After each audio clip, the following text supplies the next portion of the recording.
jocoso, só Ministro isso. Joaquim Barbosa, ninguém advoga para ninguém aqui, todo mundo é juiz. Mas ele está sempre defendendo, sempre... Mas é um Eu não direito, estou defendendo, ministro. Vamos esclarecer quem nos ouve, os leigos, sobretudo. Nós não estamos cuidando desta pena em particular, nós estamos cogitando de uma somatória de penas. Mais tarde, Joaquim Barbosa pediu desculpas a Lewandowski. Eu queria assinalar o gesto de grandeza do eminente ministro relator Joaquim Barbosa ao me pedir desculpas. Quer dizer que aceito-as prontamente e assegurando a todos que as nossas divergências não desbordam do plano estritamente técnico-jurídico. Porque, vamos lá, eu fui ministro da Justiça e o senhor também trabalhou no Palácio do Planalto, na subchefia de assuntos jurídicos. Em todos esses movimentos de 7 de setembro, como ministro da Justiça, eu estava de plantão com uma equipe à disposição, seja no Ministério da Justiça, seja com policiais da Força Nacional que chegariam aqui em alguns minutos para impedir o que aconteceu. Eu não consigo entender, e também carece de resposta, como que o Palácio do Planalto foi invadido da forma como foi invadido. Vossa Excelência sabe o rigor de vigilância e cuidado que deve haver lá. O fato é o seguinte, eu não vou entrar nesse mérito hoje. Acho que não nos cabe, pelo menos da minha parte, não é intenção entrar nesse mérito hoje. A minha intenção é avaliar a conduta do senhor Aécio Lúcio Costa Pereira. Ministro André, se me permite, já que Vossa Excelência entrou, nesse caso, as investigações demonstram claramente o porquê houve essa facilidade. 5 coronéis comandantes da PM estão presos, exatamente porque desde o final das eleições se comunicavam por zap, dizendo exatamente que iriam preparar uma forma de, havendo manifestação, a polícia militar não reagir. Então, claramente, a polícia militar, eu também fui ministro da Justiça e sabemos nós dois, que o ministro da Justiça não pode utilizar a Força Nacional se não houver autorização do governo, do Distrito Federal, porque isso fere o princípio federal. Não em relação aos prédios federais. Não em relação à Praça dos Três Poderes. Mas em relação às edificações federais, ele pode e deve com conter. todo respeito, Vossa Excelência, querer falar que a culpa do 8 de janeiro foi do ministro da Justiça... Vossa Excelência que está dizendo isso. É um absurdo. Vossa Excelência que está dizendo isso. 5 comandantes estão presos. Muito embora eu queria e o Brasil quer ver esses vídeos do Ministério da Justiça. O ex-ministro da Justiça, que sucedeu Vossa Excelência, fugiu para os Estados Unidos, Eu sou advogado de ninguém e jogou o celular dele no lixo. Eu não sou advogado de ninguém. E agora Vossa Excelência vem no plenário do Supremo Tribunal Federal, que foi destruído, para dizer que houve uma conspiração do governo contra o próprio governo. Tenha dó. Não coloque palavras na minha boca. Tenha dó. Não coloque palavras na minha boca. Não coloque palavras na minha boca. Não, é o Rio de Janeiro mesmo. Onde está todo mundo preso. No Rio não estão.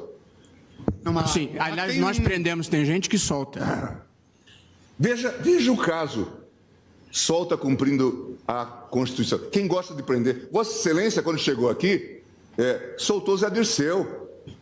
Porque recebeu indulto do presidente da República. Não. Vossa Excelência julgou os embargos infringentes. Absolutamente, é mentira. Vossa Excelência dizia que é mentira. Aliás, Vossa Excelência normalmente não trabalha com a verdade.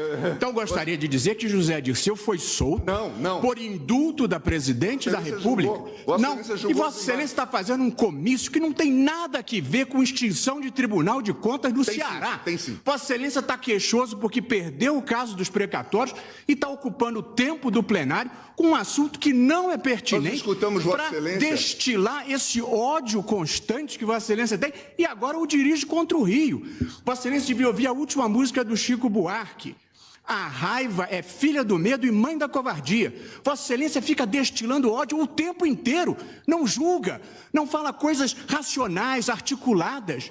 Sempre fala coisa contra alguém, está sempre com ódio de alguém, está sempre com raiva de alguém. Ministros, use um argumento, eu pediria que a gente o mérito do argumento. voltasse ao julgamento do caso, por favor. Só queria lembrar que os embargos infringentes do Zé Dirceu foram decididos aqui. Ministro, se pudesse voltar ao caso do Tribunal de Contas, este é o caso em julgamento. E se dizia que o mensalão era um caso fora da curva. Zé Dirceu permaneceu preso sob minha jurisdição, inclusive revoguei a prisão domiciliar porque achei impróprio e concedi a ele indulto com base no decreto aprovado pela Presidente da República, porque ninguém é melhor nem pior do que ninguém. E, portanto, apliquei a ele a lei que vale para todo mundo. Quem decidiu foi o Supremo. Aliás, não fui eu, porque o Supremo tem 11 ministros. E, portanto, a maioria entendeu que não havia o crime. E depois ele cumpriu a pena e só foi solto por indulto e, mesmo assim, permaneceu preso porque estava preso por determinação na 13ª Vara Criminal de Curitiba. E agora só está solto porque a segunda turma determinou que ele fosse solto.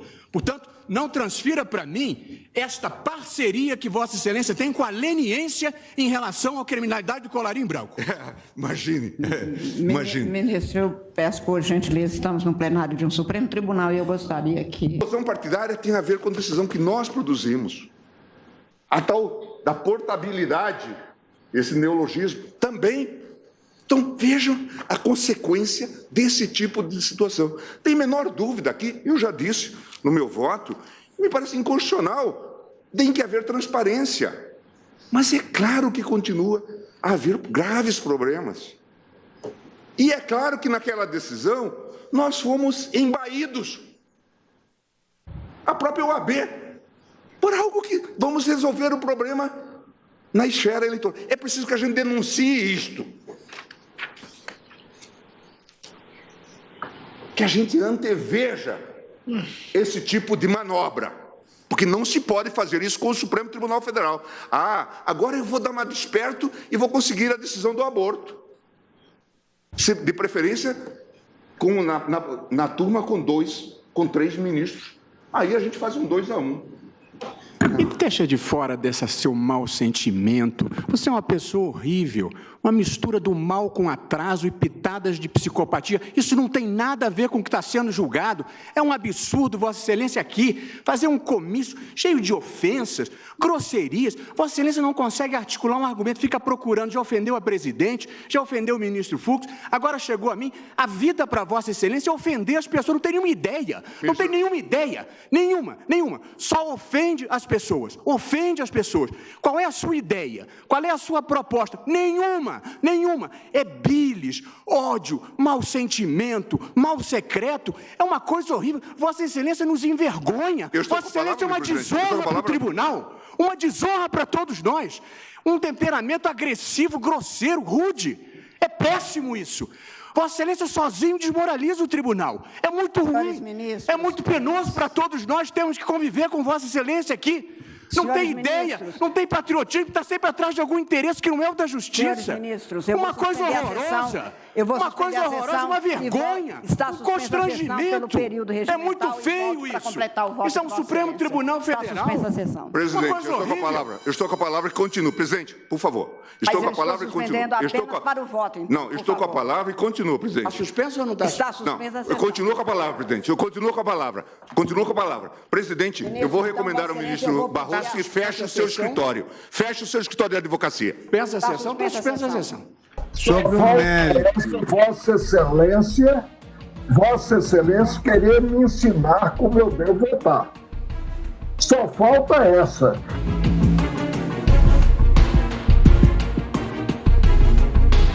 Juridicamente, não precisa vir com grosserias, nós estamos... Não, talvez isso exista no Código do Russo. Aqui não, nunca vi isso. Existe no Código do Bom Senso, respeito aos outros.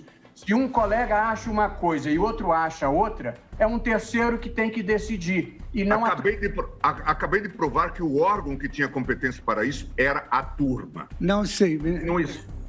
Mas depois da vista, nós vamos, cada um coloca o seu ponto. Se o relator afetou ao pleno, é para o pleno. Vossa Excelência sentou em cima da vista 2 anos e se acha no direito de depois ditar regra para os outros. Volto às mensagens, eminente ministro Barroso, volto às mensagens. O que nos dizem as mensagens?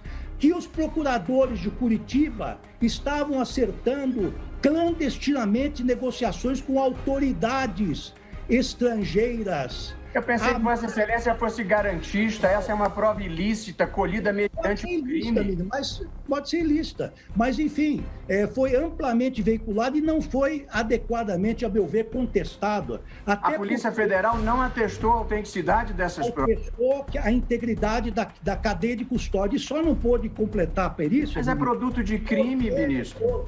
Por quê? Porque é um crime compensa para Vossa Excelência. Ora, por que está sendo trazido ao plenário? Sejamos claros, porque envolve o ex-presidente da República. Porque nós temos dezenas e dezenas ou milhares de questões semelhantes a essa. O ex-presidente tem prerrogativa de só ser julgado pelo plenário? Pois é, e nem não tem, pois é. Exatamente. Agora, ministro Lewandowski, só para uma questão meramente acadêmica. Não. Há decisões que são irrecorríveis, sim. Vamos aqui atuar como sempre agimos, colegiadamente. Presidente, me perdoe, presidente. Com todo o respeito que tem ao ministro Marco Aurélio, se assim for, amanhã eu trago uma lista de processos em que eu queira me manifestar e peço para Vossa Excelência apregoar, mesmo o relator não trazendo o processo. Isso é um desrespeito ao relator. Senhor presidente. Não. Longe de mim. Eu vou dar a palavra pela ordem. Eu vou dar, ministro. Desrespeitar o relator. Tá bem. Ainda mais se o relator é um xerife. Agora, não posso silenciar e aí ser colocado, como disse... Quem disse o ministro Dias Toffoli, numa camisa de força a essa altura da vida? Não aceito mordaça. Eu pedi vênia a Vossa Excelência exatamente porque, na qualidade de presidente dos trabalhos que ora se realizam... Excelência, tudo pode. Eu já disse que Vossa Excelência é autoritário. Vossa Excelência... Que rejeitava os embargos, pediu vista o ministro Carlos Brito. Eu só gostaria de lembrar, em relação a esses embargos de declaração, que esse julgamento iniciou-se em 17/3/2008 e os pressupostos todos foram explicitados, inclusive a fundamentação teórica, e não houve, portanto, sonegação de informação. Está bem claro. Eu não falei em sonegação de informação, ministro Gilmar. O que eu disse? Nós discutimos, naquele caso anterior, sem nos inteirarmos totalmente das consequências da decisão. Quem seriam os beneficiários? E é um absurdo, eu acho um absurdo. Quem votou sabia exatamente que se trata de... Eu chamei a atenção de Vossa Excelência. Não, mas eu já tinha votado porque compreendia uma classe toda de serventuários não remunerados. Pois é, só que a lei, ela tinha duas categorias. Não apenas notários. Tinha uma vírgula e logo em seguida a citação de uma lei. Qual era essa lei? A lei dos notários. E qual era a consequência disso? Se me permitir, ministro, incluir notários no regime de aposentadoria de servidores. Porque pagaram por isso durante o período e vincularam. Porque pagaram. Bom, se Vossa Excelência julga por classe, aí isso é um argumento. Não, eu sou atento às consequências da minha decisão, das minhas decisões. Todos nós somos isso. Vossa Excelência não tem condição de dar lição a ninguém. E nem Vossa Excelência. Vossa Excelência me respeite. Vossa Excelência não tem condição alguma. Vossa Excelência está destruindo a justiça desse país e vem agora dar lição de moral em mim. Saia à rua, ministro Gilmar. Saia à rua. Ministro Joaquim, nós já superamos essa discussão com o meu pedido de vista. Não vê, Vossa Excelência não tem condições alguma. Não tem nenhuma condição. Eu estou na rua, ministro Joaquim. Vossa Excelência não está, não. Vossa Excelência não está na rua, não. Vossa Excelência está na mídia, destruindo a credibilidade do judiciário brasileiro. É isso. Ministro Joaquim. Não, ministro Joaquim, vamos ponderar. Eu não falo. Vossa Excelência, quando se dirige a mim, Vossa Excelência não está falando com os seus capangas do Mato Grosso, ministro Gilmar. Respeite. Senhor presidente. Respeite. Ministro Joaquim, Vossa Excelência, me respeite. Eu digo a mesma coisa. Vamos encerrar a sessão. Digo a mesma coisa. Eu creio que a discussão está descambando jogando para um campo que não se coaduna com a liturgia do Supremo. Né? Também acho. Falei. Vamos encerrar a sessão, presidente. Vamos. Fiz uma intervenção normal, regular. Reação brutal, como sempre, veio de Vossa Excelência. Não. Vossa Excelência disse que eu faltei aos fatos. Eu não disse. E não é verdade. Não disse. Não disse isso. Não disse. Não é verdade. Não é verdade. Vossa Excelência não sabe disse bem o áudio que não se faz aqui nenhum relatório. Eu simplesmente chamei a atenção da Corte para as consequências o assunto está da decisão. O assunto está encerrado. Vossa Excelência veio com a sua tradicional gentileza ilhanesa. É Vossa Excelência que dá lição de ilhanesa ao tribunal. Ministro, vamos encerrar a sessão. Não me parece que essa alteração cronológica, desde o início até 2019, pelo Congresso Nacional, tenha sido a melhor opção. Mas não é uma opção ilegítima. Alexandre, essa crença de que dinheiro público é dinheiro de ninguém é que atrasa o país. Não, essa crença de que o Supremo Tribunal Federal pode fazer o que bem entender, desrespeitando a legislação, também atrasa o país. Mas a Constituição diz expressamente que tem o dever de prestar conta. Não preste, não acontece nada. Ninguém aqui nesse tribunal, o ministro Luiz Roberto Barroso acredita nisso. Então, por isso estou manifestando a minha posição. Eu acho que dinheiro público tem que ter contas prestadas. Mas isso é o que todos nós pensamos. Bom, então, mas não é o que está acontecendo. Vossa Excelência respeite os colegas que estão votando. Perdão. Eu sempre respeito os colegas. Eu estou emitindo a minha opinião. Vossa Excelência está sendo deselegante com um colega que é respeitoso com todo mundo. Vossa Excelência vai ouvir. Vossa Excelência gosta muito de falar, mas não gosta de ouvir. Nem Vossa Excelência, que gosta muito de falar, inclusive para a imprensa. Prejuízo e passa para a imprensa demais. Não estou falando da imprensa, eu estou falando aos integrantes do Supremo, e estou falando com a capa sobre os ombros, nesse momento. Sempre. E quando eu falo a imprensa, não falo em off. Será? Não, o tema está... seus pares. Não, ministra Carmen Lúcia, as mulheres têm preferência sempre. E o ministro Fachin não vai... outro tipo de maldade. Esse aí... A propósito desse debate, porque parece que há estudos interrompidos no CNJ mostrando que toda essa implementação já teria sido possível. E eu não quero falar que, na verdade, já faz 3 anos que esse processo está interrompido. Mas eu já expliquei por que ele está interrompido. Já está explicado mais de uma vez, mas está interrompido. Portanto, retardamos bastante essa implementação. Hoje eu participei de um evento no CNJ. Nós fizemos, sem nenhuma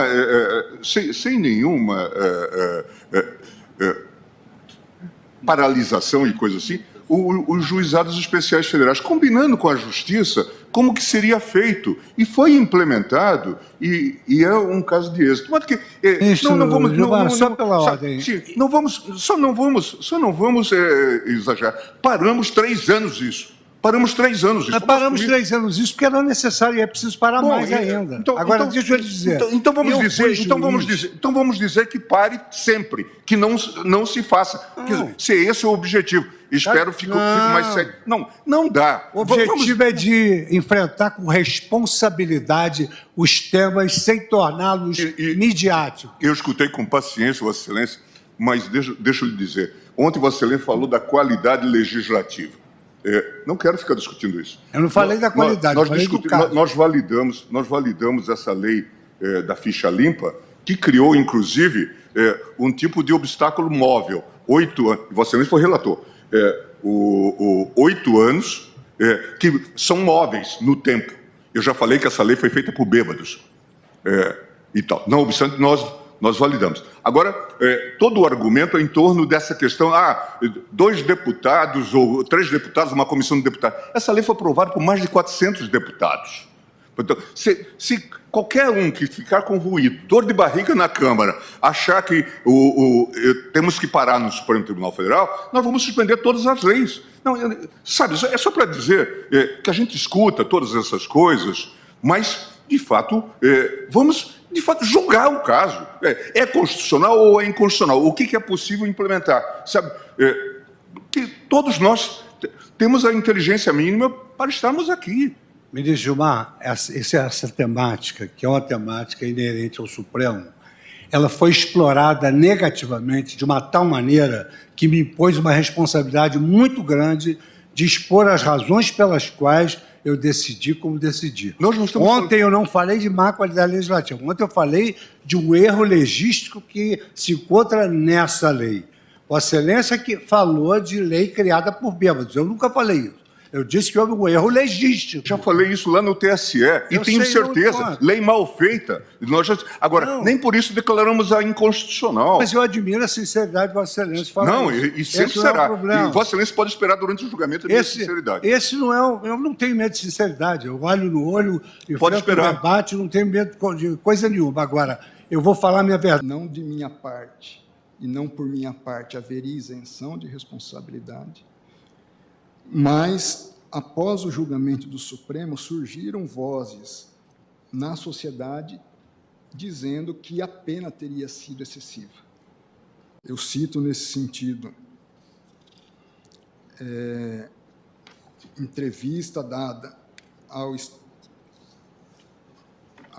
jornal Estado de São Paulo por Fernando Abrúcio, em matéria publicada no dia 28 de abril de 2022. Diz a chamada da matéria: pena de Daniel Silveira foi um pouco exagerada e Congresso não deu suporte ao STF, diz pesquisador. Permite, ministro André? Permito. O Abrúcio é jurista? Não, é cientista. Não, só para que conste nos anais. Mas cito também Fernando Capês, no consultor jurídico, que foi colega de Vossa Excelência. E, à época, candidato a deputado pelo partido do presidente. E cito Valdo Cruz, aquele não faz referência a nenhum jurista. Também não jurista. Não é. Mas ele diz o seguinte, salvo que a gente vai dizer que seja fake news. Podemos até dizer. Levando em conta quem está sendo julgado, é possível. Diz Valdo Cruz, apesar de condenação correta, pena aplicada a Silveira pode ter sido pesada. Avalia parte do STF. Não sei que parte é essa. A minha avaliação foi feita nos autos, então não toquei nesse assunto. Ministra Carmen tem razão nas suas preocupações e em momento nenhum divirjo nesse aspecto. Acho que esse é um ponto comum. Sei dos preconceitos. A palavra ao ministro André não Mendonça. da mesma forma, mas segmentos religiosos também sofrem preconceitos, não tão percebidos. Principalmente os de matriz africana. Não são os evangélicos que sofrem, não são os católicos. Também. Os católicos também vão sofrer a vida inteira. Agora, no Brasil, a religiosidade e os cultos são os de matriz africana. Na esteira exatamente desta cultura. Então, eu entendo e me solidarizo e sinto a dor dessas atitudes preconceituosas. Permita-me apenas fazer um registro final dos meus mais profundos respeitos à comunidade negra. Nós somos um só povo, uma só raça, uma só nação.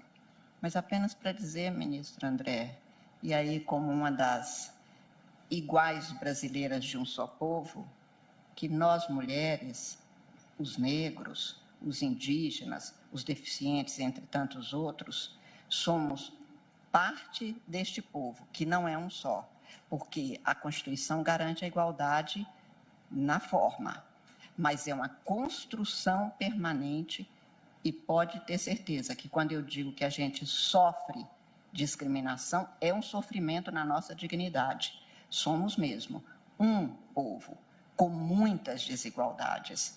Há uma tentativa republicana de cumprimento da norma eleitoral, na busca de pessoas do gênero feminino que se disponham a se candidatar. E ali se tem aquela senhora do centro de uma cidade pequena que vende o milho e que todo mundo a conhece, é uma figura quase que folclórica na cidade, querida por todos, e os partidos a disputam e a convidam para participar do pleito. A partir do momento que ela se filia, há um completo abandono do diretório municipal em relação à candidatura. Eu acho que devemos ter uma empatia, porque não é fácil para uma mulher do povo simples se candidatar e ter 9 votos numa cidade dessa. Eu entendo quando Vossa Excelência afirma de uma forma que soa para nós mulheres quase paternal, dizendo é preciso que tenha empatia. Não, é preciso que tenha educação cívica para todos os cidadãos brasileiros igualmente participarem livremente, autonomamente, com galhardia das campanhas eleitorais, da vida política de um país. Porque nós, mulheres, sabemos exatamente o que é ser tratado em desvalor. Não é desvalorizando e achando que mulheres são coitadas, porque coitadas não somos. Somos pessoas autônomas, igualmente, em condições iguais ao dos homens, e por isso, quando se fala que o partido abandonou, como outrora dizia, se o marido abandonou a coitada, não tem coitado, não.